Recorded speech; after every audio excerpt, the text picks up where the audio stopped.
If the algorithm brought you here, then you're probably a photographer or a videographer that needs help with your website, and that's how you really are taken seriously, and that's how you get the bigger jobs. I'm currently building out my own website, and I am now a Squarespace refugee for reasons that if you want to put in the comments, you want to ask me, I'm happy to respond because I believe in helping people. Now I'm on Team WordPress and I'm building out my own website just because I want to design a certain way and I want to play around. But I've learned some really tough lessons in this process and I would like to share them with you. There are 7 of them that's going to help you out in your business. Everyone always says, but the last one, they try to make you watch the video to the end.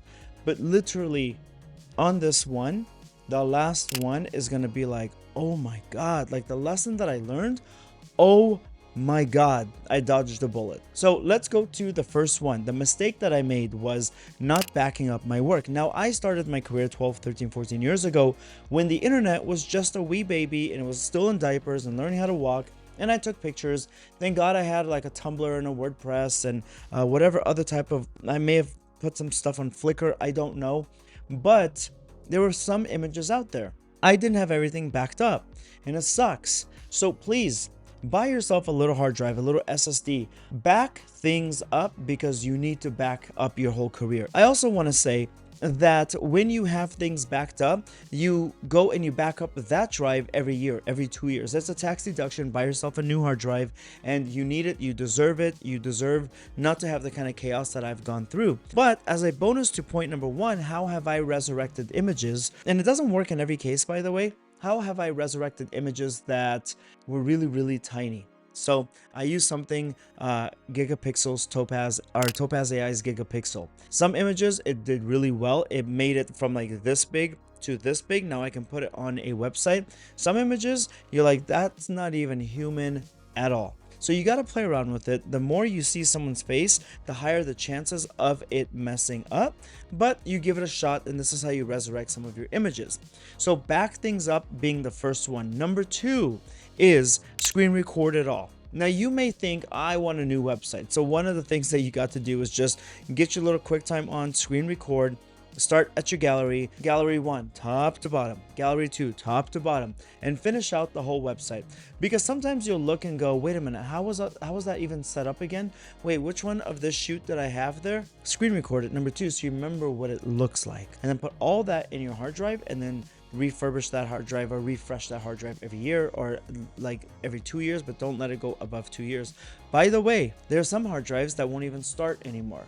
But you got to do those 2 things and that's going to save you a whole lot of grief. Screen record, back it up. Number 3 is, and this is not a lesson that I've learned by mistake, it's something that I'm going through right now. I am now putting images on my website that even though some of them I love, some of them I love a little bit less, they all are roughly the same, and it's the kind of work that I want to get hired for, and you should do exactly the same thing. When you advertise something super sunshiny and bright, but your style is really moody, which is mine, then the super sunshiny bright clients are going to keep looking at you and they're like, oh, they do this kind of work, but then they see the moody stuff and they're like, oh, I don't really know. So then they go and they bypass you, move on to the next person. But if you were to just put the kind of images that you want to get hired for, then it should work out. Find yourself a mean friend with good taste that says, that's cool, but it's not that good, get it out of there. But what I'm also doing right now is I'm uploading images and then editing it down even more and going, okay, do I really still love that I slept 2-3 nights on it? Let me see if I can go back and fix this. Okay, by the way, I don't hire somebody if they don't have a website, so consider that. There are a lot of people that are like, sorry, it's just like on Instagram, you're like, cool, that, but it's a tiny little image that's this big, plus notifications, plus ads, plus DMs. Get them on your website, show the full screen. The next one is less is more. How many images in these galleries? Well, if you buy like my course, I talk about it, but I'll talk about it here too. Minimum 8 images, maximum 14 if you really have to push it, 15. But why though? Let me explain why. If you do less than 8, you're just not qualified. If you don't have 8 good images, you're just not qualified. I would say 12, 13ish is the happy spot. But if you got to stretch it out to 14 or 15, then you can. Beyond that, remember, most online traffic is this. That's a lot of scrolling that people don't want to do. Also, if somebody is not in love with your first 12, 13, 14 images, then why would you want to inundate them with 27, 28, 29? You got to make sure that you serve them well, and that's it. But your website gallery should have two things at the bottom of it. Nobody likes to be cornered. Nobody. I don't. You don't. So when you go to the end of the gallery, think of the gallery as almost like a hallway. You go to the end and it's a dead end. You're like, okay, let me just turn back around and go back the other way. That's not really a good experience. You should have two options for them. Or if I'm giving you the hallway analogy, then you should have two doors. One door or one link should be to another gallery that you tell them to go to. So if they are looking at your wedding stuff, you don't want them to be like, oh, babies, let's look at cute newborn babies. No. They are shopping for their wedding. And so you want to take them to the right gallery. So if they are looking at engagement shoots, don't take them to the event. Take them to the second engagement gallery. You want to hold their hand through it. And because if the first 14 or 15 doesn't get them, then the next gallery, the next 14 or 15 should be able to get them. If it doesn't, then we have other issues, the quality of the photos, the images that you picked, etc. And by the way, you can click down below this video and I will go through your portfolio with you. That's a session that you can book with me.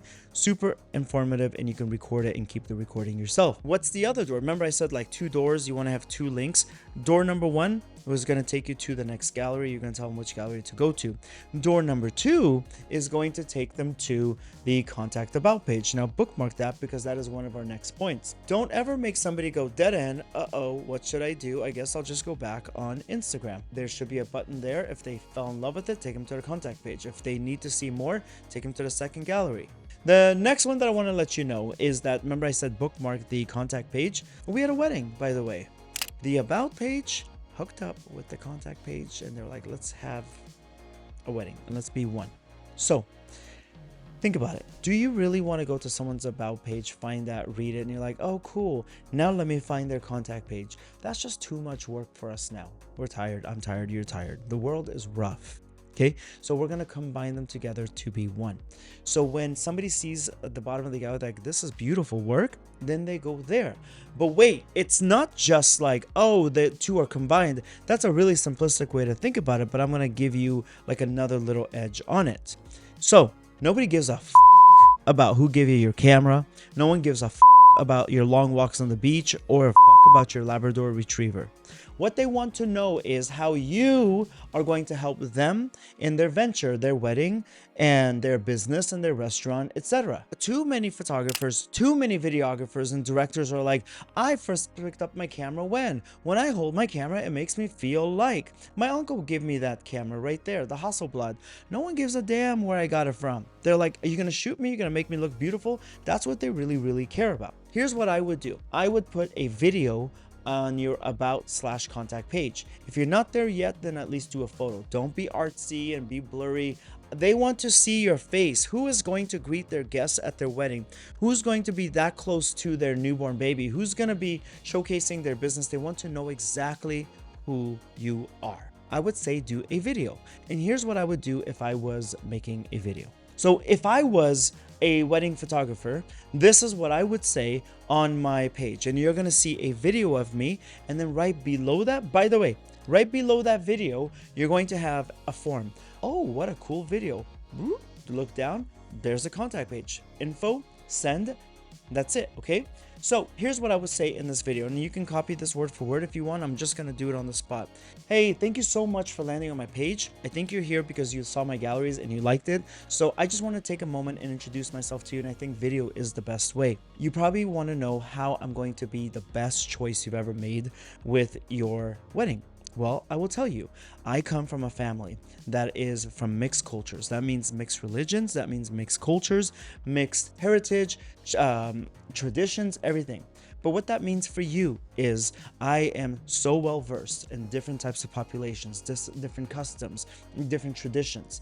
I also, because of that, am very open to new cultures. And because of my experience of shooting weddings for the past 7 years, I've been able to work at Muslim weddings and Hindu weddings and Christian and Buddhist, etc. I understand how to work with people that are elderly and people that are children. I also know how to keep everybody in the wedding party together Get them to get the photos, get through your whole shot list, keep a smile on my face, and make sure that you have the most memorable photographs ever. So if you're interested in speaking with me, right below this video is the contact form. Please fill it out. I usually return a call or an email within 24 hours. These are non-pressure calls. We can Zoom, we can FaceTime, we can get on a phone, or we can even meet for coffee. You know, some amazing coffee shops locally. I just want to speak with you and see how I can help you in this beautiful occasion. Thanks so much. Right down below. All you got to do is do something like that, and they're like, yo, everybody else is like a blurry picture of them throwing a stick at the beach and the dog's chasing it, and is saying like things that don't pertain to how you're going to give me a good experience. Me, that's all that matters, is me. My money, my event is gonna go, you know what I mean? My money is gonna go to you. How are you going to help me? When you do that, you're gonna see your bookings go up. My students that are in my course, my step pricing course, that's linked down below. Steps, secret to easy photography pricing. They're like, dude, Walid, this website tactic that you have instantly increases all the consultation calls, etc. Number 6, and then I'm almost to that number 7 that I told you about. Number 6 is related to number 7, sort of. So about 5 years ago, I was on a Britney Spears set, and Britney suddenly wanted to go home. I don't know why, but she wanted to go home. And she was doing a music video with Young Jeezy, and he wasn't there, but Britney was there. And she's like, I want to go home and I don't want to do this anymore. And like, oh my God, it was like video crew and photo crew, and it was all these different things. And I was making her like a video that wasn't the music video. It was like this whole EPK for her. At the end, she was like, I'm going. Her security's like, everybody, give me all your SD cards. Everybody. They took our SD cards away. I don't have any footage of Britney Spears. But why did I tell you that story about Britney Spears? The executive producer is like, Walid, I love the way that you work. So she kept in touch with me. I get this email saying, hey, Walid, are you still doing what you're doing, like photo and video and stuff like that? I'm like, yeah, why? Actually, she called me, sorry. And I said, yes, you know, thank you for the call. And she said, well, I have a job coming up, but I looked at your website and your website is down. My website is down. I almost lost a really big opportunity. Now, I didn't end up getting this job. I was a contender, but my website is down. People don't take you seriously when your website is down. So make sure that you have a coming soon page. That is something that I did initially, so it's not really a mistake. I want to make sure you don't make that mistake. I had a coming soon page, and the coming soon had a few images, and that's it. That way people excuse the dust and the mess. Let's go to number 7. This is my biggest mess up. Yeah, pretty much. I got one of my biggest opportunities of my career. I will be photographing this next week. The cover of Vanity Fair. Vanity Fair is so freaking prestigious. I'm so profoundly proud that I'm able to do this kind of stuff without an agent, without a manager. It's my system, which is the system I'm teaching you guys, which by the way is a very perfect time for a thumbs up, because that really helps the channel grow so I can help more people. And then it's kind of like my little, it's like a little tip jar, you know, just give me a thumbs up. That helps this channel, please, okay? I got a text from the artist, and he's like, Walid, Vanity Fair is trying to get a hold of you. They're trying to reach you. I'm like, wait, what? What do you mean they're trying to reach me? All my stuff is out there. How could you not reach me? And then it just hit me. Oh my God. I haven't done the contact page. I've gone to galleries and things like that. My contact page is pretty much dead. It exists, but there's no form. There's no information on it. How embarrassing that Vanity Fair is looking at this. And they're like, yo, this guy is not even up to par right now because there's nothing there. I was so embarrassed. So what Vanity Fair had to do was, thank God, because the artist was like, nope, I only want Walid to photograph me. They had to send me a DM on Instagram that I didn't see because it was in the request folder. Had the artist not texted me, I would have missed this massive opportunity. Get your front page, the coming soon, up first. Get your contact page second. You have no idea who's landing on your page. You have no idea who is talking about you in rooms that you're not even in. You have no idea what opportunities may be coming your way, and I almost lost it. I really hope that helped you out. Before you X out, do not X out. I really need that favor to give me that thumbs up, please, if you can, if you wish, because it helps the channel grow. And I have a goal to reach like 20,000 and then beyond that, and just help as many people as I possibly can. Number 2, I'm very proud to say this. I'm one of the few channels, I think, on YouTube, at least in the photo and video space, that read every single comment and actually respect every single person and reply, because I think that's the only way to be. So if you have questions, know that I respond and I reply and I read and everything, and put them down below, please. Okay? And then finally, my website is right here, walidazami.com. Hopefully by the time you see this video, my website is up and it's functioning and it's in a really, really good place. I'll talk to you next time. Thank you so much. Turn off the lights and give me that little thumbs up. All right? I kind of like it green. I'll keep that. All right. Thank you. Bye-bye.